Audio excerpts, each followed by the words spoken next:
रोम का कोलोजियम, जिसे Flavian amphitheatre कहा जाता है, मानव इतिहास की उन कुछ अद्भुत रचनाओं में से एक है जो समय की हर परीक्षा से गुजरकर आज भी खड़ी हैं।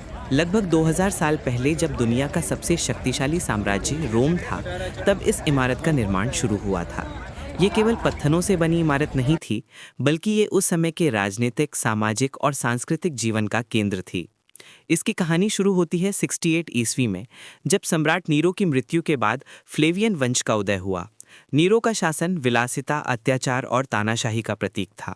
उसने अपने लिए डोमस ऑरिया यानी गोल्डन हाउस बनवाया था, जो जनता के गुस्से का कारण बना। नीरो की मौत के बाद जब वेस्पेशियन सत्ता में आए, तो उन्होंने जनता का विश्वास वापस पाने के लिए नीरो के उसी महल के स्थान पर एक ऐसा भवन बनवाने का निर्णय लिया जो जनता के लिए समर्पित हो। इस प्रकार 72 ईस्वी में रोम के कोलोजियम का निर्माण आरंभ हुआ। इसका नाम कोलोजियम वास्तव में नीरो की एक विशाल मूर्ति कोलोसस से लिया गया, जो इसके पास खड़ी थी। वेस्पेसियन और उनके पुत्र टाइटस ने इस परियोजना को जनता के बीच लोकप्रिय बनाने के लिए इसे सार्वजनिक खेलों और उत्सवों का केंद्र बनाया। इस एम्फीथिएटर की लंबाई 189 मीटर, चौड़ाई 156 मीटर और ऊंचाई 48 मीटर थी। इसे पत्थर, टफ और रोमन कंक्रीट से बनाया गया था। इसकी बाहरी दीवारों में संगमरमर का प्रयोग किया गया था और 80 प्रवेश द्वारों के माध्यम से हजारों लोग कुछ ही मिनटों में अंदर बाहर हो सकते थे। इसकी आंतरिक संरचना सामाजिक वर्गों के अनुसार विभाजित थी। निचले हिस्से में शाही परिवार और सीनेटर, उसके ऊपर कुलीन वर्ग, फिर व्यापारी और अंत में आम जनता। ऊपर की गैलरी में महिलाओं और दासों के लिए स्थान था। यह व्यवस्था रोमन समाज के वर्गीय ढांचे को दर्शाती थी। अखाड़े के केंद्र में एक लकड़ी का मंच था जिस पर रेत बिछाई जाती थी ताकि खून को सोख लिया जाए। इस मंच के नीचे हाइपोजियम नामक भूमिगत तंत्र था, जिसमें 2 मंजिलें, सैकड़ों कमरे, सुरंगें और लिफ्टें थीं। इन्हीं से जानवरों, ग्लैडिएटरों और सजावट के उपकरणों को ऊपर लाया जाता था। उद्घाटन के अवसर पर 80 ईस्वी में 100 दिनों तक उत्सव मनाया गया, जिसमें हजारों जानवरों और सैकड़ों योद्धाओं की बलि दी गई। ये दृश्य केवल मनोरंजन नहीं बल्कि शक्ति का प्रदर्शन था। रोम की जनता के लिए ये खेल गौरव का प्रतीक थे। ग्लैडिएटरों की लड़ाई को रोम के लोग मूनसेरा कहते थे, जिनमें तलवारबाजी, भाला फेंकना और जानवरों से जंग जैसी प्रतियोगिताएं होती थीं। कई बार अखाड़े को पानी से भर दिया जाता था ताकि नौसैनिक युद्धों का प्रदर्शन किया जा सके।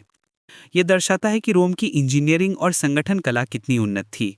कोलोजियम में होने वाली ये खेल केवल जनता के मनोरंजन के लिए नहीं थे, बल्कि सम्राट के प्रचार का एक साधन भी थे। ब्रेड एंड सर्कस की नीति के तहत सम्राट जनता को भोजन और खेल देकर उनके असंतोष को शांत रखते थे। 3री सदी में जब साम्राज्य आर्थिक संकट से गुजरा, तब इन खेलों की संख्या घटने लगी। 217 ईस्वी में बिजली गिरने से लगी आग ने ऊपरी ढांचे को नष्ट कर दिया। इसके बाद भी कई बार मरम्मत हुई, लेकिन धीरे धीरे इसका प्रयोग घटता गया। 5वीं सदी तक ग्लैडिएटरों की परंपरा समाप्त हो गई और कोलोजियम का उपयोग धार्मिक समारोहों और बाजारों के लिए होने लगा। 847 और 1231 में आए भूकंपों ने इसकी बाहरी दीवारों को भारी क्षति पहुंचाई। मध्य युग में इस इमारत को पत्थरों की खान बना दिया गया और इसके संगमरमर के स्तंभों को निकालकर चर्चों और महलों में लगाया गया। फिर भी इसकी नींव इतनी मजबूत थी कि ये पूरी तरह नष्ट नहीं हुआ। पुनर्जागरण काल में कलाकारों और इतिहासकारों ने इसकी भव्यता को फिर से खोजा। 17वीं सेंचुरी में पोप बेनेडिक्ट 14 ने इसे ईसाई शहीदों की स्मृति स्थल घोषित किया। 19वीं सेंचुरी में पुरातत्वविदों ने इसके संरक्षण की शुरुआत की।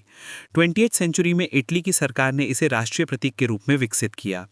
आज कोलोजियम यूनेस्को विश्व धरोहर स्थल है और हर साल लाखों पर्यटक इसे देखने आते हैं। ये केवल रोम की पहचान नहीं, बल्कि पूरी मानव सभ्यता की गौरव गाथा है। 2000 वर्षों के उतार चढ़ाव, युद्धों, आपदाओं और बदलावों के बावजूद ये खड़ा है, मानो इतिहास स्वयं पत्थरों में बदल गया हो। जब आप इसके अंदर खड़े होकर ऊपर देखते हैं तो लगता है जैसे समय थम गया हो। यही कोलोजियम की महानता है। ये केवल एक स्मारक नहीं, बल्कि एक जीवित कहानी है जो मानव बुद्धि, शक्ति और महत्वाकांक्षा का प्रतीक है। समय के साथ जब रोमन साम्राज्य का पतन हुआ, तो कोलोसियम भी धीरे धीरे अपनी चमक खोने लगा, परंतु इसका ऐतिहासिक महत्व कभी समाप्त नहीं हुआ। 5वीं शताब्दी के बाद जब ईसाई धर्म का प्रसार हुआ और रोम साम्राज्य टूटने लगा, तब यह भव्य अखाड़ा मौन हो गया। अब यहाँ न तलवारों की आवाज़ थी, न दर्शकों की गर्जना। सदियों तक ये वीरान पड़ा रहा, कभी गोदाम के रूप में, कभी किले के रूप में, तो कभी निर्माण सामग्री के भंडार के रूप में इस्तेमाल हुआ। फिर भी इसकी दीवारें समय की हर चोट को सहती रहीं। मध्य युग में जब रोम शहर पर बर्बर जनजातियों का आक्रमण हुआ, तब कोलोसियम ने भीषण लूट और विनाश देखा। इसके संगमरमर के स्तंभों और दीवारों को उखाड़कर सेंट पीटर बेसिलिका और अन्य चर्चों के निर्माण में लगाया गया। कई सदियों तक कोलोसियम रोम के गौरव के साथ साथ उसकी उपेक्षा का प्रतीक बना रहा। फिर भी कुछ कलाकार और विद्वान थे जिन्होंने इसकी सुंदरता और महत्व को पहचान लिया। पुनर्जागरण काल में चित्रकारों, कवियों और इतिहासकारों ने इसे सभ्यता की महान उपलब्धि के रूप में वर्णित किया। 16वीं से 18वीं सदी के बीच यूरोप में जब पुरातत्व विज्ञान का विकास हुआ तो कोलोसियम के खंडहरों को व्यवस्थित रूप से दर्ज किया जाने लगा। धीरे धीरे रोम सरकार ने इसे एक ऐतिहासिक स्मारक के रूप में संरक्षित करना शुरू किया। 1749 में पोप बेनेडिक्ट 14वें ने इसे पवित्र स्थल घोषित किया, क्योंकि जनश्रुति थी कि यहाँ कई निर्दोष ईसाइयों को रोम के सम्राटों द्वारा धर्म के कारण मारा गया था। इस निर्णय के बाद कोलोसियम में बलिदान और श्रद्धा का भाव भी जुड़ गया। 19वीं सदी में इटली के एकीकरण के बाद इसे राष्ट्रीय गौरव का प्रतीक माना गया। पुरातत्व विज्ञानियों ने यहाँ खुदाई शुरू की और हाइपोजियम की जटिल संरचना को फिर से उजागर किया। उन्होंने पाया कि इस भूमिगत तंत्र में लकड़ी की लिफ्टें, पुलियां और द्वार बनाए गए थे ताकि ग्लैडिएटरों और जानवरों को मंच पर अचानक लाया जा सके। यह उस युग की यांत्रिक इंजीनियरिंग का सर्वश्रेष्ठ उदाहरण था। आगे चलकर इटली के राजाओं और विद्वानों ने इसके संरक्षण के लिए कई अभियानों का आरंभ किया। 20वीं सदी में जब रोम आधुनिक शहर बनने लगा तब कोलोसियम को एक राष्ट्रीय प्रतीक के रूप में अपनाया गया। द्वितीय विश्व युद्ध के समय यह इमारत बमबारी से बची और बाद में जब इटली गणराज्य बना तो इसे शांति और एकता का प्रतीक माना गया। 1980 में यूनेस्को ने इसे विश्व धरोहर स्थल घोषित किया। इसके बाद इसे दुनिया के 7 अजूबों में शामिल किया गया। आज कोलोसियम दुनिया के सबसे ज़्यादा देखे जाने वाले ऐतिहासिक स्थलों में से एक है। हर साल लाखों पर्यटक यहाँ आते हैं, इसकी विशाल दीवारों को छूकर प्राचीन रोम की गूंज महसूस करते हैं। वैज्ञानिक और वास्तुकारों ने इस संरचना का गहराई से अध्ययन किया है। इसकी दीवारों में इस्तेमाल किए गए पत्थर ट्रेवर्टाइन कहलाते हैं, जो आसपास के पहाड़ों से लाए गए थे। पत्थरों को जोड़ने के लिए लोहे की क्लैंपें लगाई गई थीं, जिन्हें बाद में चुरा लिया गया, इसलिए दीवारों में आज भी छोटे छोटे छेद दिखाई देते हैं। कोलोसियम का आकार अंडाकार इसलिए रखा गया ताकि हर दर्शक को मंच का पूरा दृश्य मिल सके। इसके चारों ओर गलियारों, सीढ़ियों और बैठने की व्यवस्था इतनी सटीक थी कि आज भी आधुनिक स्टेडियमों की डिज़ाइन में इसका उपयोग किया जाता है। इतिहासकार मानते हैं कि कोलोसियम केवल मनोरंजन का स्थल नहीं था, बल्कि यह रोम साम्राज्य की राजनीतिक रणनीति का हिस्सा था। ब्रेड एंड सर्कस यानी रोटी और तमाशा की नीति से जनता का ध्यान शासन की नीतियों से हटाकर खेलों की ओर मोड़ दिया जाता था। यही कारण था कि यहाँ के खेल भव्य और खूनी दोनों होते थे। कोलोसियम के भीतर जानवरों के शिकार के अलावा ग्लैडिएटरों की लड़ाई, नकली नौसैनिक युद्ध और पौराणिक कथाओं पर आधारित नाट्य प्रदर्शन भी होते थे। 404 ईस्वी में ग्लैडिएटरों की परंपरा समाप्त कर दी गई, लेकिन जानवरों के खेल कुछ और सदियों तक चलते रहे। इसके बाद कोलोसियम धार्मिक समारोहों, बाजारों और यहाँ तक कि आवास के रूप में भी उपयोग में आया। 13वीं सदी में ये फ्रांजीपानी नामक रोमन कुलीन परिवार के कब्जे में आ गया, जिन्होंने इसे किला बना लिया। आने वाले सदियों में भूकंपों, लूट और मौसम ने इसे कमज़ोर कर दिया, परंतु इसकी नींव ने हमेशा सब झेल लिया। 18वीं सदी में यूरोपीय यात्रियों के लिए रोम के कोलोसियम को देखना एक सांस्कृतिक अनुष्ठान बन गया। ये उस युग के कलाकारों के लिए प्रेरणा का स्रोत था। पेंटिंग्स, कविताओं और नाटकों में इसे सभ्यता और पतन के प्रतीक के रूप में चित्रित किया गया। 19वीं सदी में पुरातात्विक उत्खननों से इसके आंतरिक ढांचे की कई नई जानकारियां सामने आईं। इसके बाद इटली की सरकार ने इसके संरक्षण के लिए कई अभियानों की शुरुआत की।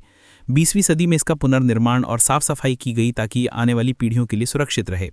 आज कोलोसियम के चारों ओर आधुनिक शहर की रौनक है, लेकिन जब कोई व्यक्ति इसके अंदर कदम रखता है तो उसे प्राचीन रोम की हवा महसूस होती है।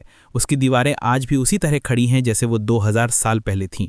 यह स्थान न केवल वास्तुकला की उत्कृष्टता का उदाहरण है, बल्कि मानव सभ्यता की उस सोच का प्रतीक है जो असंभव को संभव बनाती है। कोलोसियम का प्रभाव आज की दुनिया में भी देखा जा सकता है। आधुनिक स्टेडियमों की डिज़ाइन, खेल प्रतियोगिताओं की भव्यता और सामूहिक मनोरंजन की संस्कृति में इसका प्रभाव साफ झलकता है। यह स्थान केवल इतिहास नहीं, बल्कि इंसान की महत्वाकांक्षा, रचनात्मकता और शक्ति की कहानी है। रात के समय जब कोलोसियम की दीवारों पर रोशनी पड़ती है तो ऐसा लगता है मानो प्राचीन रोम फिर से जीवित हो गया हो।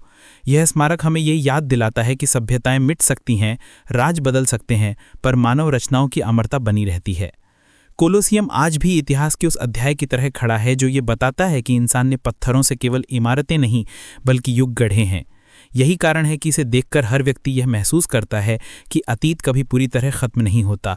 वह हमेशा हमारे आसपास किसी न किसी रूप में सांस लेता रहता है, और कोलोसियम रोम की धरती पर खड़ा वो मौन साक्षी है जो हजारों साल से यही कह रहा है कि सभ्यताएं आती हैं, जाती हैं, पर इतिहास अमर रहता है।